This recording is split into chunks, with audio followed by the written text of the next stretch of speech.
I'm calling this the band marching drill. I'm going to show the setup in a couple reps and then I'll talk about what's happening here. So you're going to get a power band at height right at the bottom of your rib cage, and then we're going to kind of climb into it. Put this on almost like a sweatshirt here. And then I'm going to step back. I want this band to be pretty much right at the bottom of my rib cage and roughly at the top of my low back or lowest part of the thoracic spine. And this band is pulling me here. So I'm going to then come down, feel the front of my core. I'm resisting the band trying to extend my back. This is extending or arching. I'm resisting that motion. And then from there, I'm going to march. I'm just going to go foot to foot, try not to let the band pull me into this position. Okay. Then I often like to do a couple other things here. As I'm marching, or if we can stop marching, I'm going to get some shoulder blade movement. Again, without letting the band move me. I'm going to get some arm movement. So I'm going to reach one arm forward, one arm back.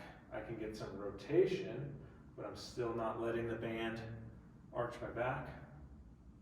I can just balance on one leg. But the whole drill, the crux of the drill, is resisting the band attempting to do this. So why this drill?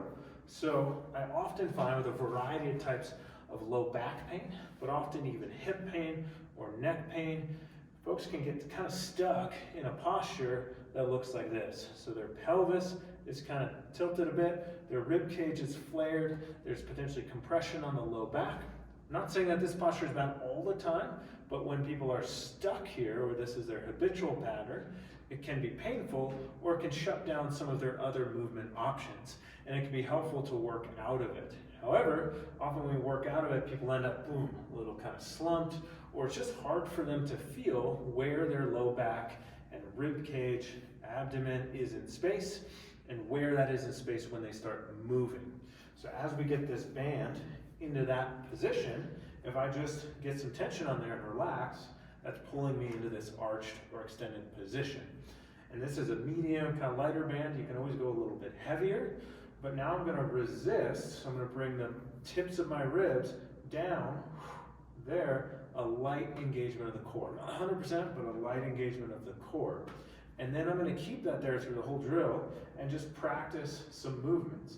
So I'm practicing marching, practicing going from heels to toes, practicing some balance. This is a big one. Can I squeeze my shoulders back without moving my low back? That's a big one because often in upper body exercises, people might pull something towards them and move their low back at the same time.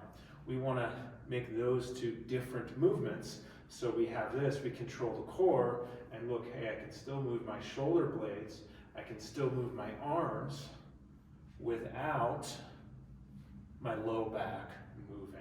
So this might look simple, but chances are if I'm prescribing it to you, it's going to be pretty challenging, and you're going to have to move slow at first with a lot of mental energy and effort to not arch the low back.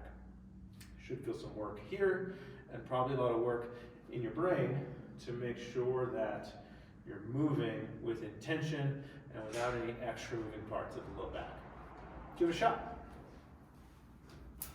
Hey.